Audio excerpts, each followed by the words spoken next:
Hello and welcome to Teenagers Untangled, the audio hug for parents going through the teenage years. I'm Rachel Richards, parenting coach, journalist, mother of 2 teenagers and 2 bonus daughters.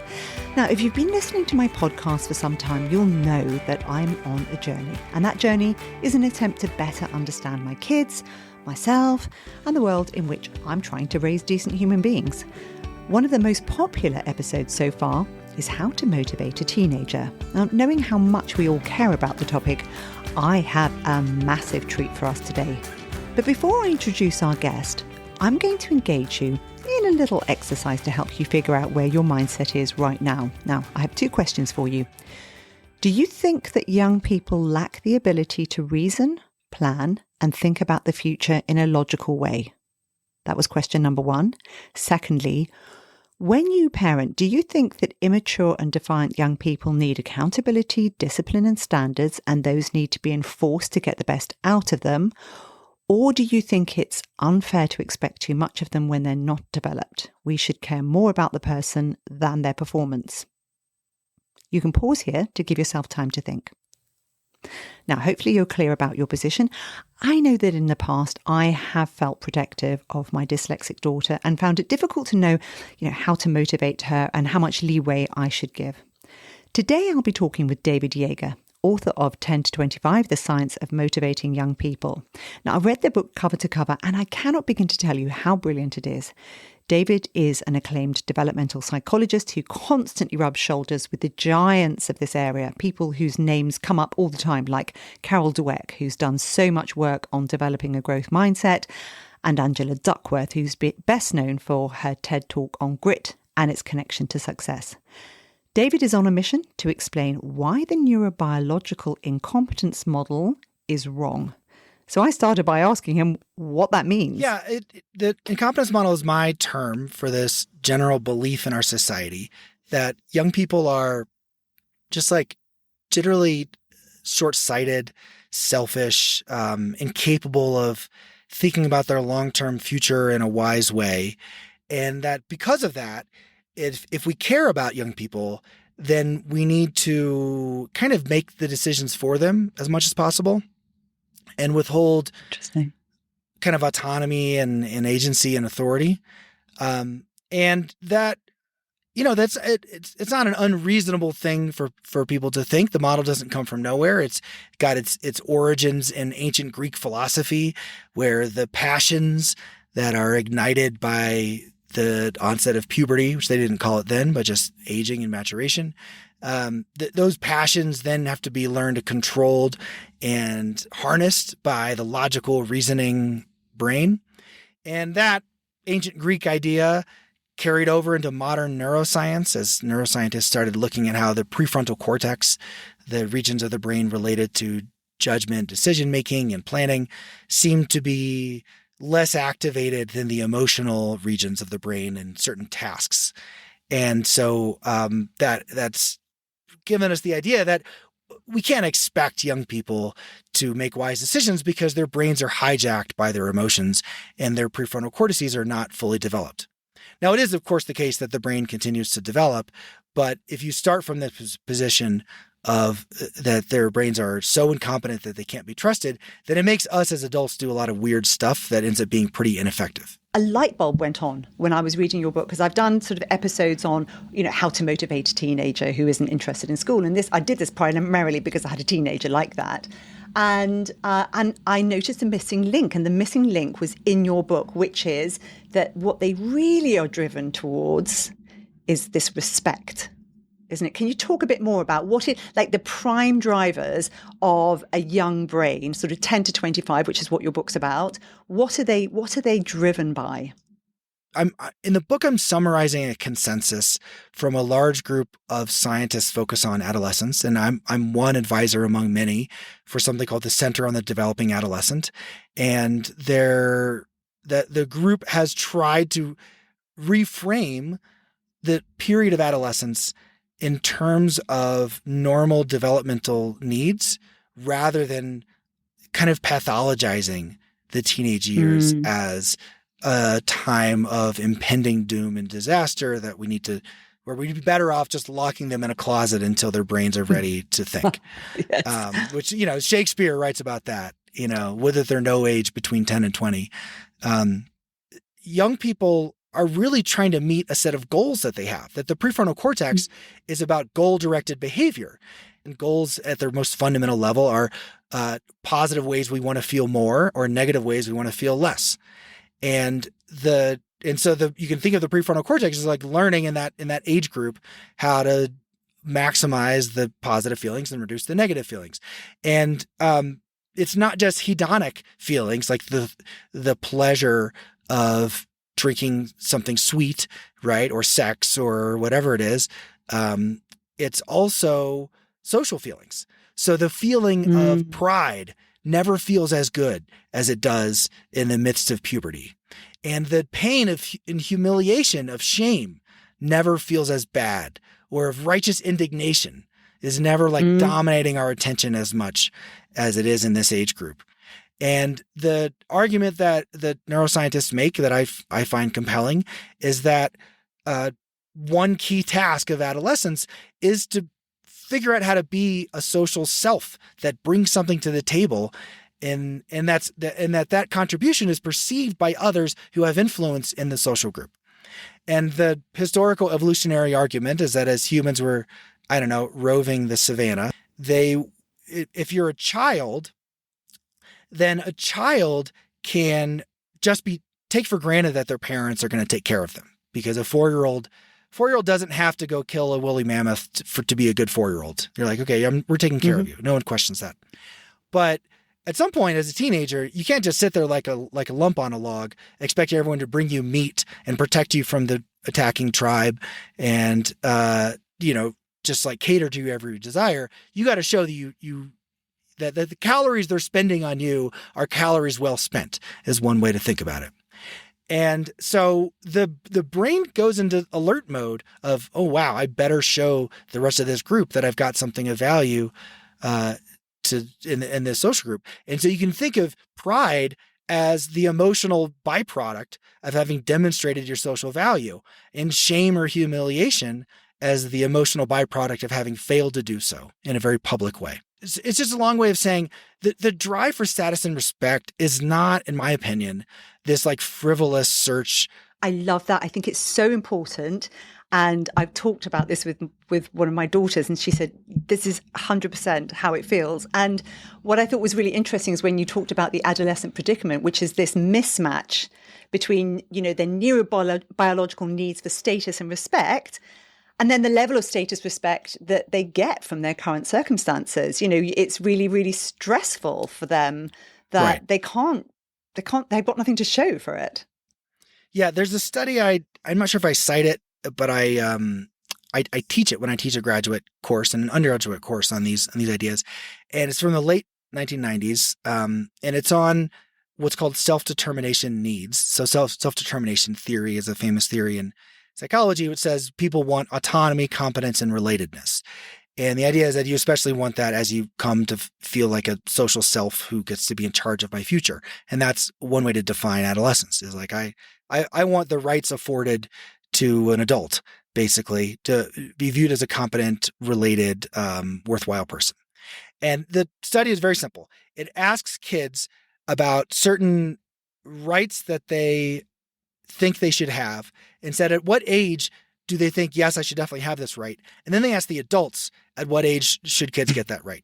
So an example is being able to write a critical letter about the principal's decision-making and publishing it in the school newspaper. And so adults think maybe like 10th or 11th grade, so 16, 17, they should be able to do that. And kids are like 7th or 8th grade, right?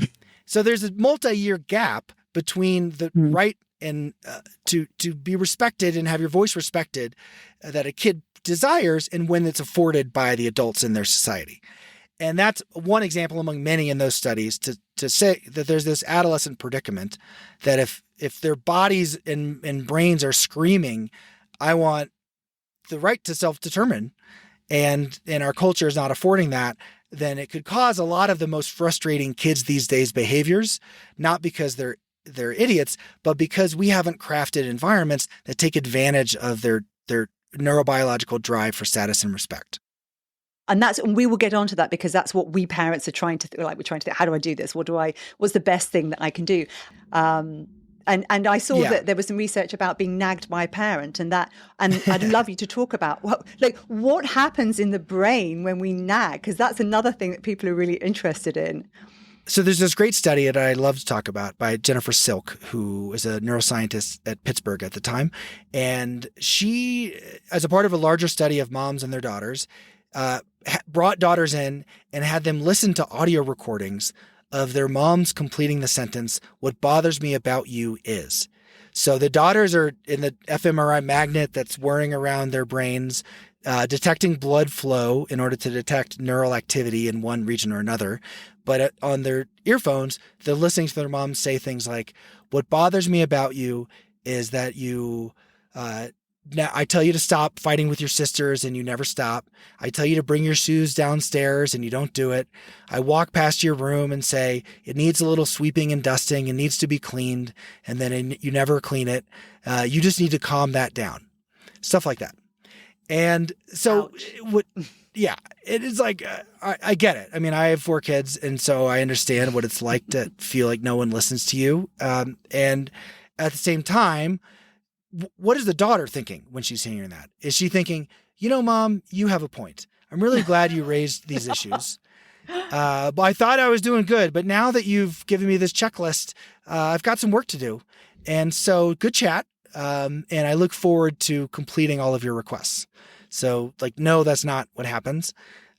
Instead, what you see is an increase in anger regions of the brain, or regions that are related to affect, and also a decrease in regions related to planning ahead, so the dorsolateral prefrontal cortex, and also a decrease in social cognition regions, which are the regions related to mind reading, so inferring what the mom is saying. So take the example of the mom saying, "I walk past your room, I'll say it needs a little sweeping and dusting," right? Now we hear that and we're like, oh, the mom has clearly asked the kid to clean the room. But that's not literally what the mom said. The mom said it needs sweeping and dusting.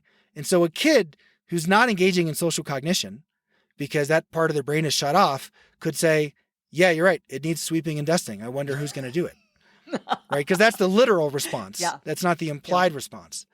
And so it's as though nagging is causing this nagging induced frontal lobotomy, where there's a temporary loss of ability to plan ahead and to listen to what someone else wants you to be doing. And it's not really the fault of the kid. It's their brain reacting to the threat to status and respect that's coming from both the tone and the words. And that causes a frustrating situation because the mom's like, "I told you very clearly to clean your room." And the kid's like, "Who is this lunatic yelling at me for something they didn't tell me to do?" And there's they say one thing, there's a misinterpretation, and then they fight over that misinterpretation. And what I've argued in the book is what if we just didn't have to have that problem anymore? Let's just solve that and move on with our lives and be happier and feel more confident instead. Yeah. And we're going to get onto this how we do this as parents. But one thing that really struck me, which I wanted to share, I don't have sons, but I noticed that in I think it's the Vegemite study, where actually the people who had low testosterone before they did this test on them and then were given testosterone, the ones with the highest testosterone, correct me if I'm wrong, actually were more likely to follow the rules and be compliant and do the right thing. Because we always think, oh, testosterone, it's that they're going to become much, less likely to do what we say. But actually, it looks from that study they're actually just more, they're more driven by that social recognition. Is that right? Is that what that says? Yeah. So we did a study to experimentally test what happens if you switch from the nagging version to a more respectful version, a version that honors status and respect needs. And the way we did that is we had participants in a study be asked to take a medicine that we knew they wouldn't like.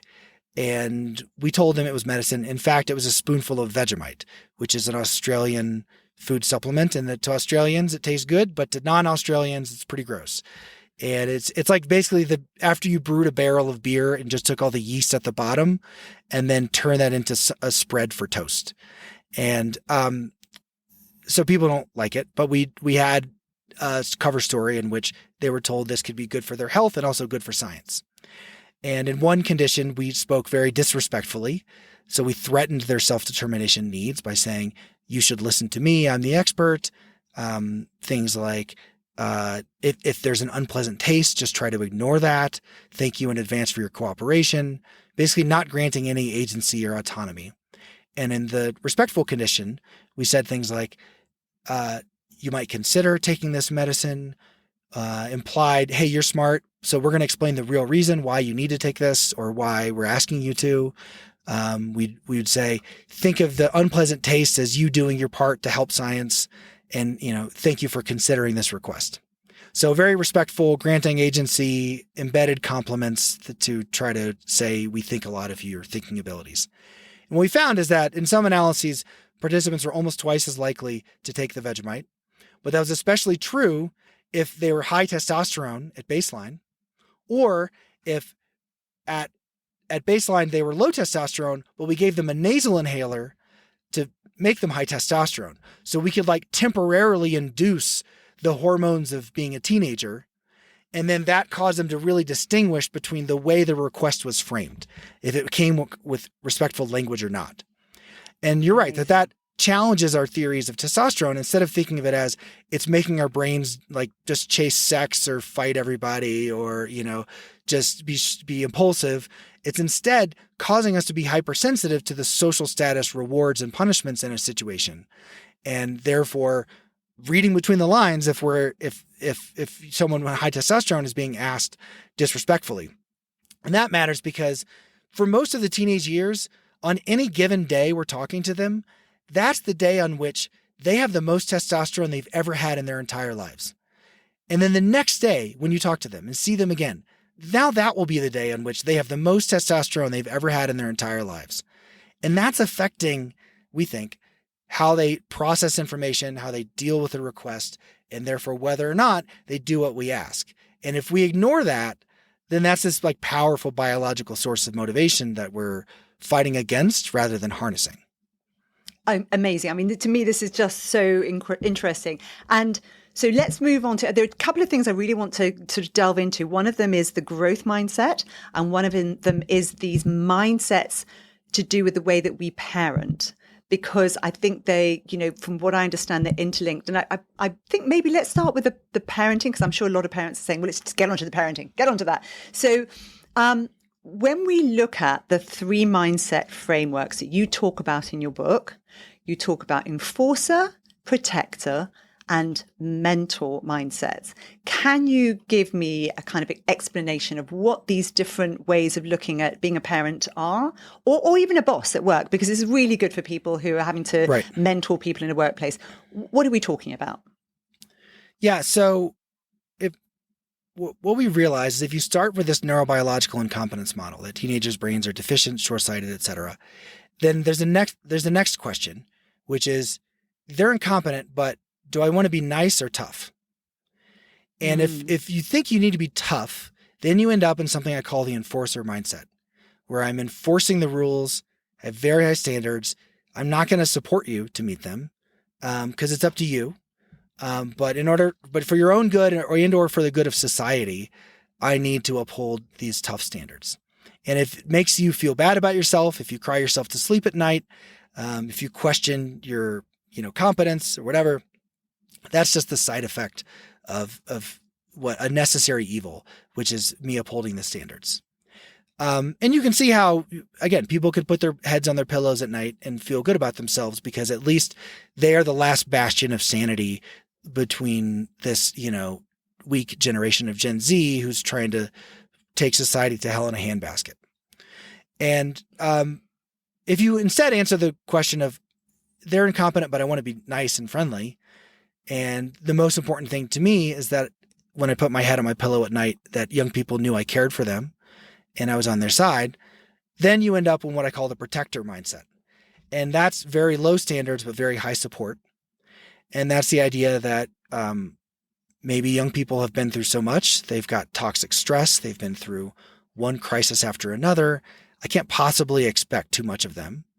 And so what I'm going to do is try to build up their confidence with really low standard stuff that bit by bit, they feel a little bit more success until they're competent. And that makes sense. Again, you understand why people think that.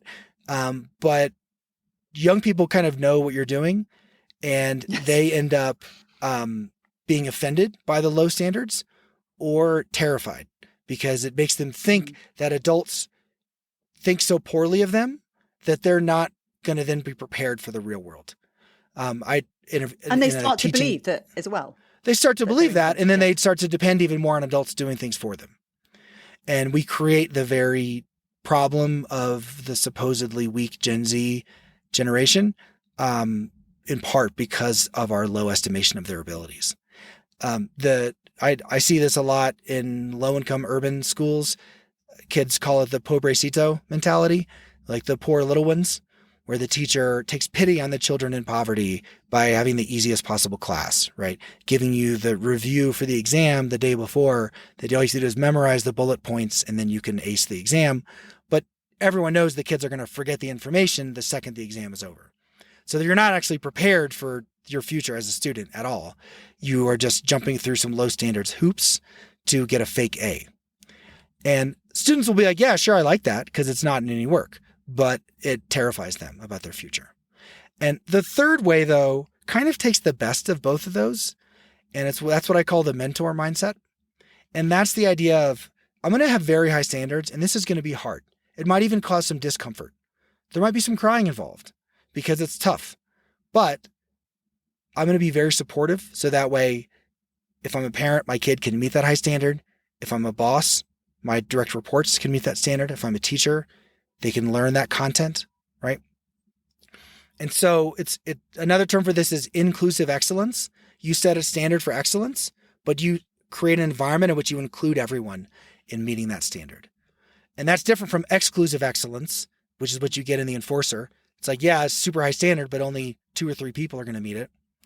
Or inclusive non-excellence, which is like, we're nice and friendly, but no one's going to be pushed to do something impressive. Well. No, and you actually had a really good story about, I mean, you go through lots of really good details about how you can do this, lots of examples. So if you're sitting there going, how exactly does this work? It's in the book. But yeah, we were obsessed with practical strategies. And there's 75 pages or so at the end of the book that's just scripts where if you're a parent, you want to apply the different techniques. We've already dry run it. We've tested it out and we've got techniques for people to apply right away. Yeah. And so my daughter's dyslexic. Some people have autistic kids. And one of the examples you gave was, when you're dealing with somebody who's autistic and it's an inclusive environment where you still expect high things, good standards from them. But given that they react to too much noise in a meeting room, then you make sure that they can be included, but you still expect them to perform very well. So that's the sort of thing you're talking about, right? Yeah. In chapter 10 of the book, I'm reporting on just a legendary guy named Kayvon Stassen, who is a real champion for inclusive excellence in his field of physics, astrophysics specifically.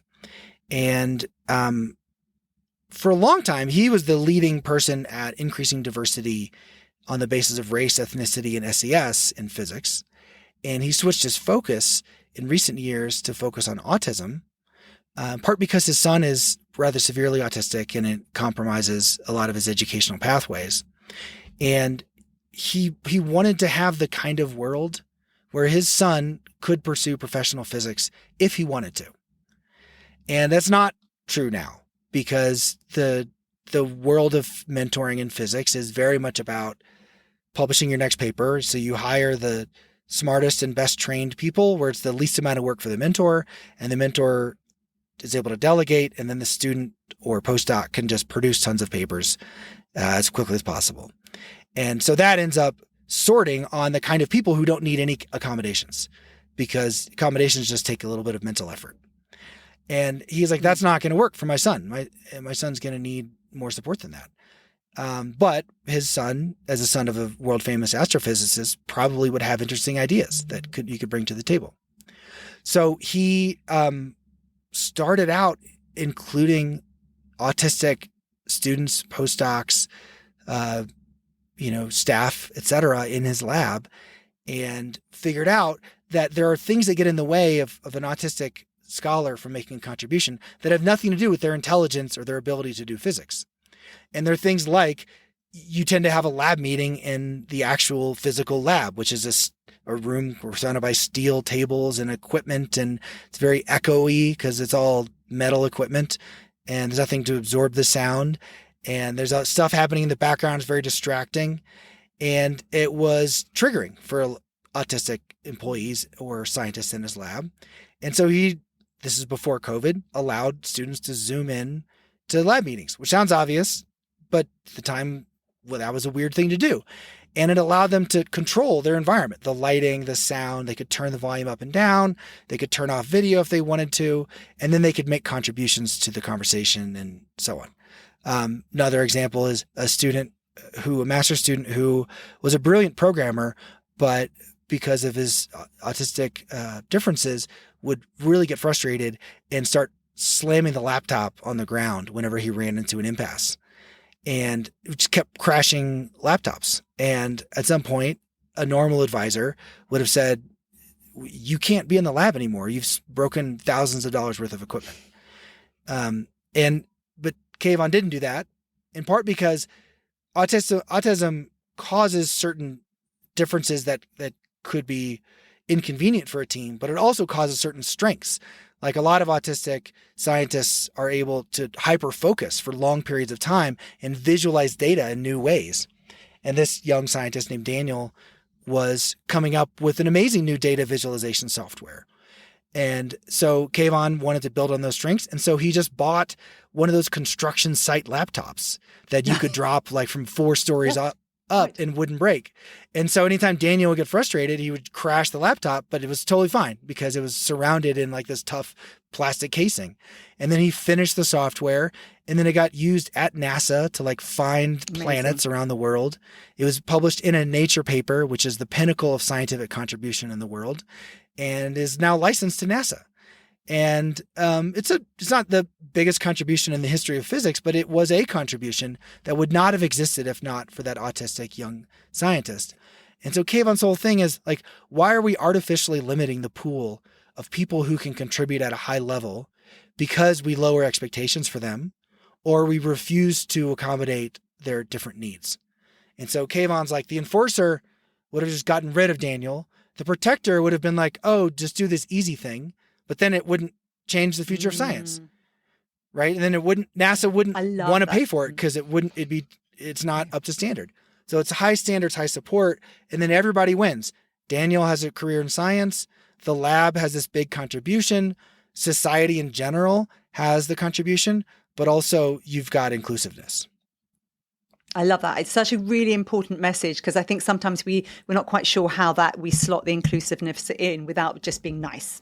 Right, or lowering standards. And I think people legitimately are critical of certain efforts to promote diversity or inclusion because they think you're just abandoning the standards.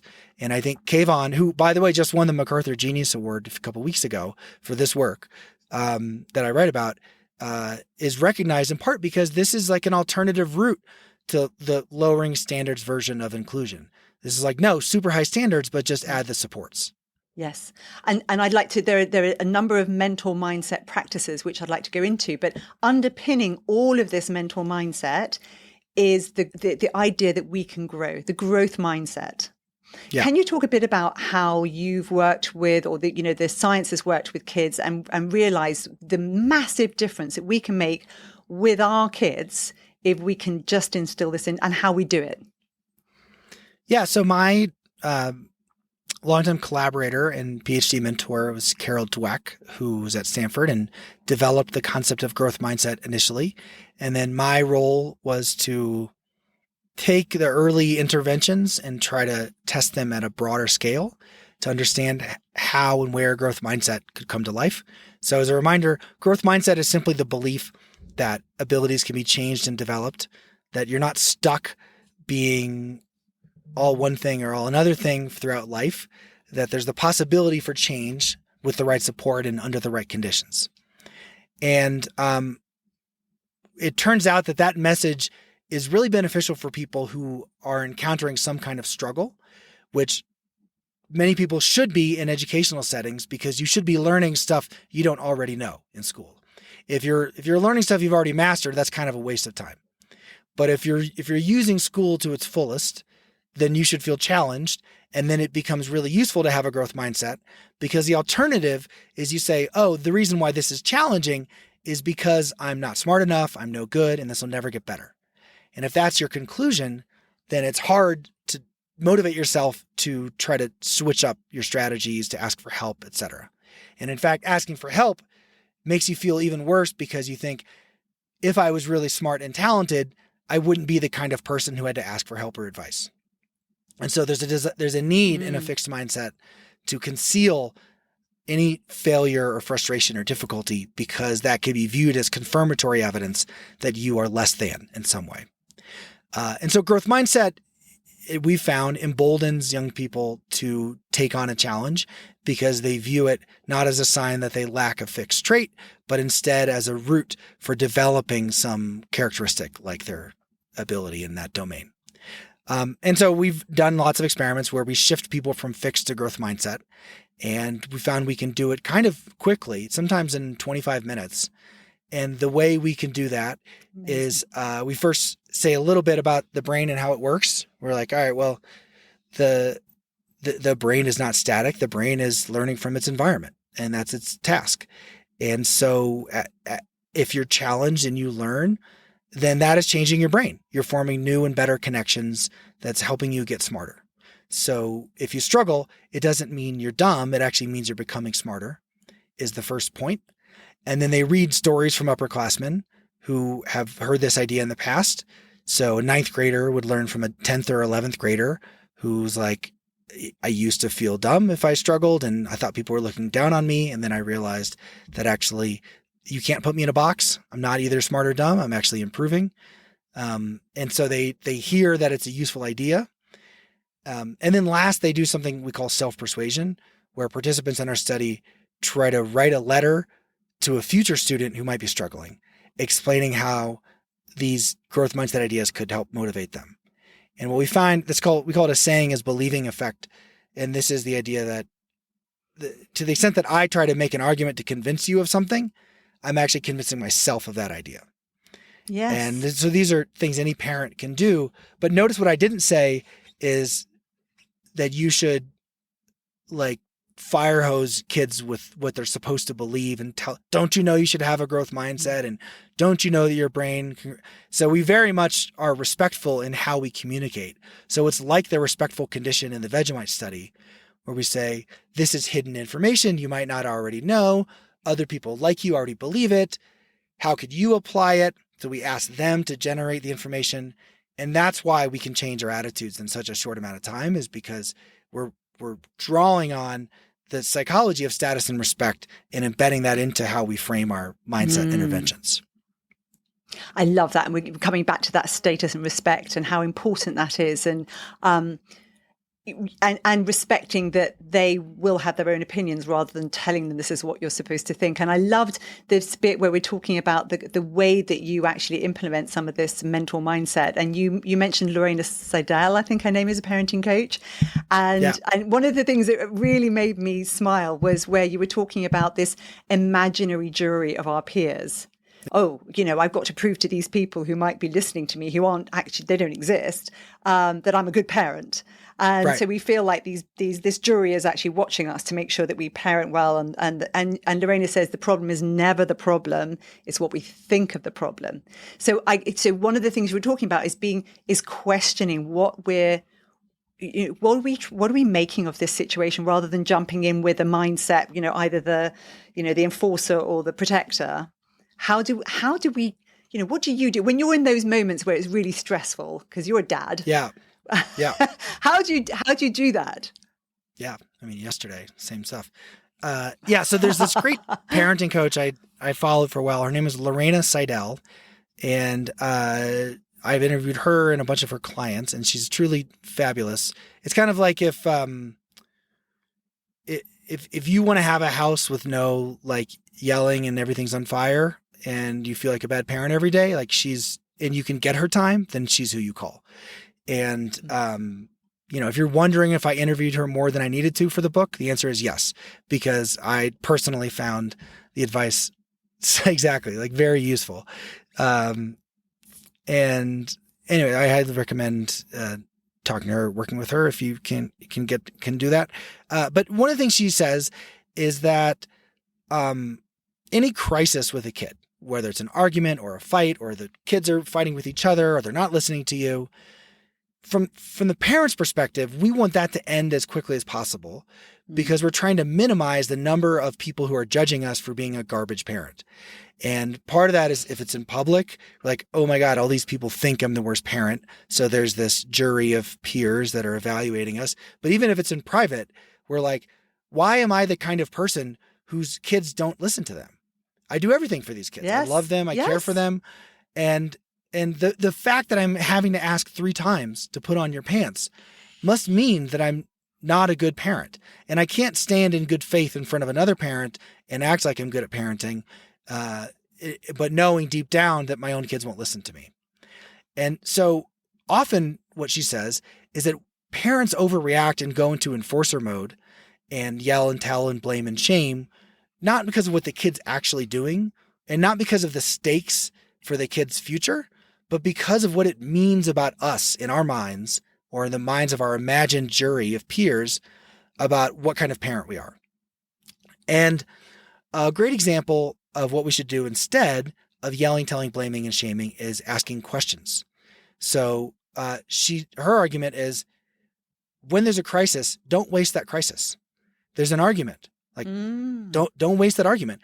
Turn that into a chance for your kid to build a skill so that way they can solve this problem on their own in the future.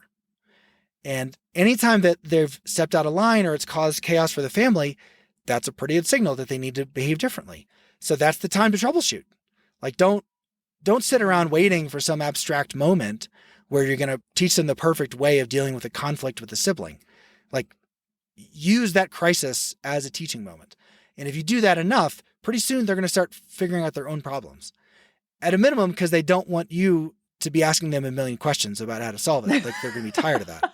Yes. And so she had this procedure of asking questions that I sometimes call collaborative troubleshooting. And she wants to know what their reason was for the behavior. And she responds to what the kid actually said. Now, the wrong way to do this is to ask questions like, what were you thinking? Because if you say, what were you thinking to your kid, they know we mean that we think they were not thinking. It's a way of yelling, telling, blaming, shaming. So that's not an authentic question. There's no curiosity there.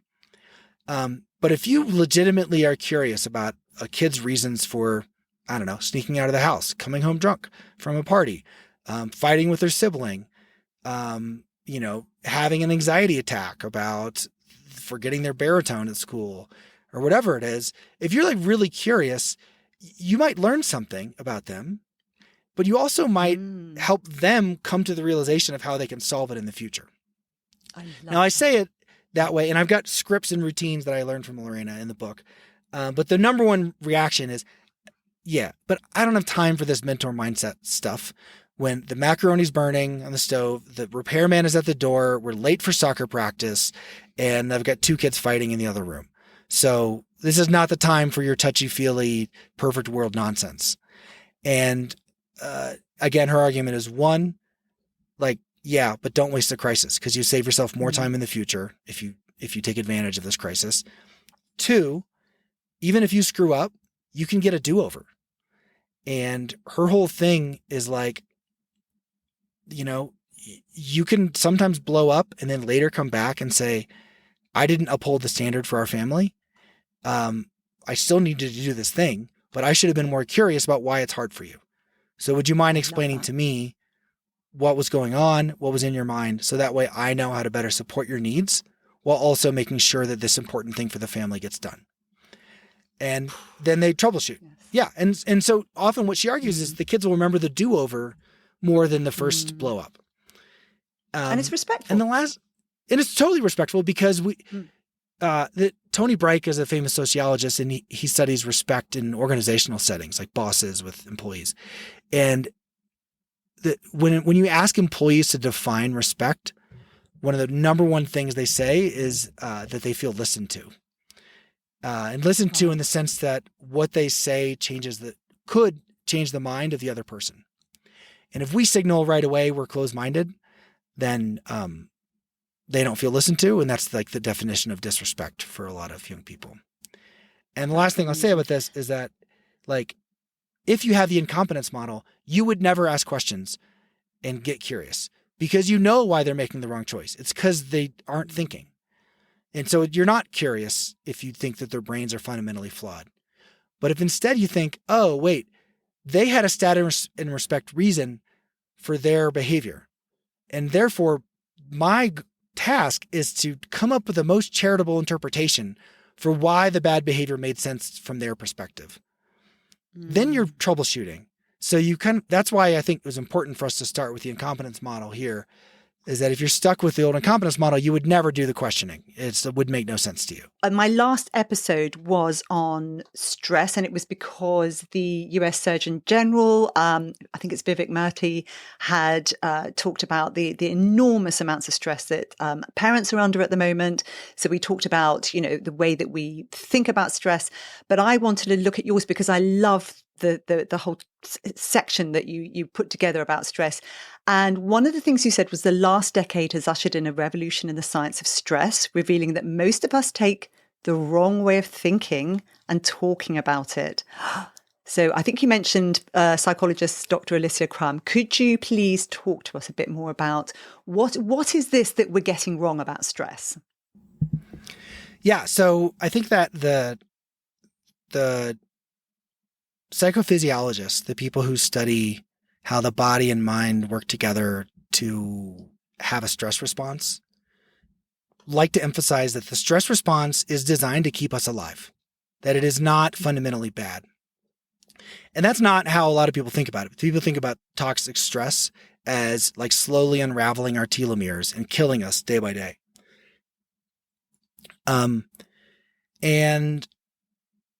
But like if you wandered into the street and then a car was zipping by and you jumped back on the sidewalk, that's your stress response keeping you alive. And that's a good thing. But the other way to think of it is that the stress response is like mobilizing resources to help us achieve a goal. But the goal that it's helping us achieve depends on our minds. Like our minds determine what we're trying to do in any given situation and like whether we think we can do it. And the body responds to what the mind thinks. And that sounds obvious, but a lot of people think it's the opposite, that like the body just does stuff and then the mind kind of follows along. And there are places, of course, where that happens, and psychologists have shown that. But where I think it's relevant is that in any high performance situation, like you have to give a presentation to your boss's boss, or you have to take a hard exam, or you have to have a difficult conversation with your teenager, or your teenager is trying to hold hands with someone for the first time, or merge on the freeway for the first time. Any like these scary situations where it could go really well and then be amazing, or it could be a disaster.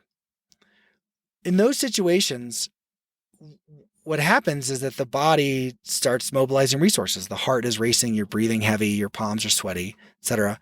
And but there's a critical moment where your mind gets to name that ongoing response as either a debilitating and crushing liability or as our body mobilizing resources to help us do better. And it turns out that the story you tell yourself about your stress physiology can powerfully influence your motivation and even the stress physiology you later experience. So an example is a study we conducted where we had ninth graders and freshmen in college and other young adults learn that when your heart is racing and your lungs are going nuts, what you're really doing is getting more oxygenated blood to your body. And that oxygen is then going to your muscles to help them be stronger and to your brain to help those cells be smarter. And helping. It's also circulating more hormones throughout your body to help your kind of fight or flight response to be optimal. And in those moments, if you name that stress physiology as a resource, then your mind actually thinks you have what it takes to meet that demand. And then we see differences in your body. So lower cortisol, higher testosterone, even better performance. So giving your mind a different story about stress changes your actual stress response and then improves performance over time. That is amazing to me. Yeah. That is amazing because so actually even the way that the blood is used in the body is different. Yeah. So in our study, we're like shooting an electrical signal across your chest cavity to time how long that takes. And that's a measure of how much blood is being held centrally in your chest cavity versus flowing to your extremities. And in general, a better stress response is your body is pushing oxygenated blood to your muscles in your brain, your extremities. A bad stress response is you're storing it more centrally, in part because what is your body's doing is it's expecting damage and defeat. Like if you lost a fight to the bear, you're trying to not bleed so that way you stay alive longer. And but if you want to win the fight against the bear, your muscles need to be as strong as possible. Therefore, you need the oxygenated blood to your extremities.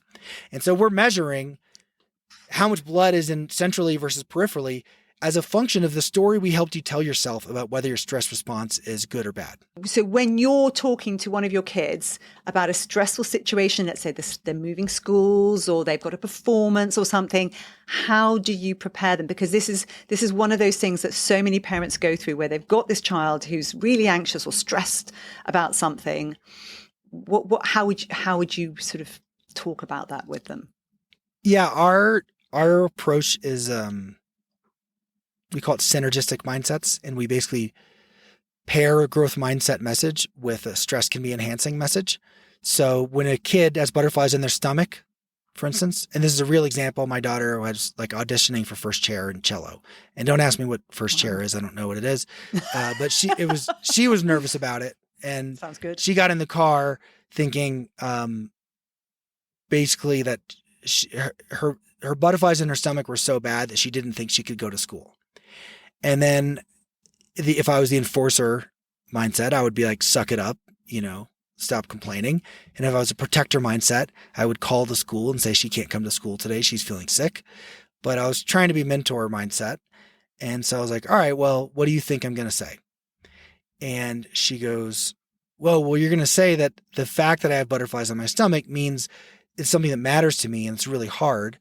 And so I'm concerned about it because I want to do well and I'm doing something that's impressive. And the fact that my heart is racing and I'm breathing heavy just means that I'm getting oxygenated blood to my body so that way I can perform to the level of my preparation. And I was like, yes, Scarlett, that's exactly what I was going to say to you. It's amazing that you knew that. I was like, how did you know I was going to say that? And she told me that 2 years earlier, when she was about to go water skiing, she was floating in the water and I was holding her 2 skis behind her to keep them straight. And Uncle Luke had the boat up there about to like rev the engine. And she said, Daddy, I have butterflies on my stomach. And I was like, oh, that's because you're worried about doing something that's going to be awesome, but terrifying. Because on the one hand, you could fall face first. On the other hand, you might pop up and have the most fun of your life skiing. And so you're legitimately worried about something that's kind of hard, which is fine. But you're getting more oxygenated blood to your muscles so you can hold onto the rope really strong and you're going to be stronger than you normally would be. And that's going to help you pop up. And once you do that, you're going to ski around and have the time of your life. And you're never going to remember a time when you couldn't ski. And so Uncle Luke hit it and pulled her right out. And she weighed like 80 pounds at the time. And so she just skied for 30 minutes in the lake while I just bobbed there waiting, watching her. And she remembered that 2 years later when it was time for the cello audition. And I think it's because there's this moment of undifferentiated arousal where they're just nervous and anxious and they don't yet know what to name that. And the right mentor at the right time doesn't pull back from the fearful experience. It doesn't protect you from having the stress. And it also doesn't just leave it to your own devices. You let them still experience the stress, but you help them name it as something positive. The growth mindset positive of this is an ambitious challenge you've chosen to do something cool and it's hard, and you're going to learn from it. and the stress is enhancing message of, and the way your body's going to deal with that is by getting oxygenated blood throughout your body so you could be smarter and be stronger.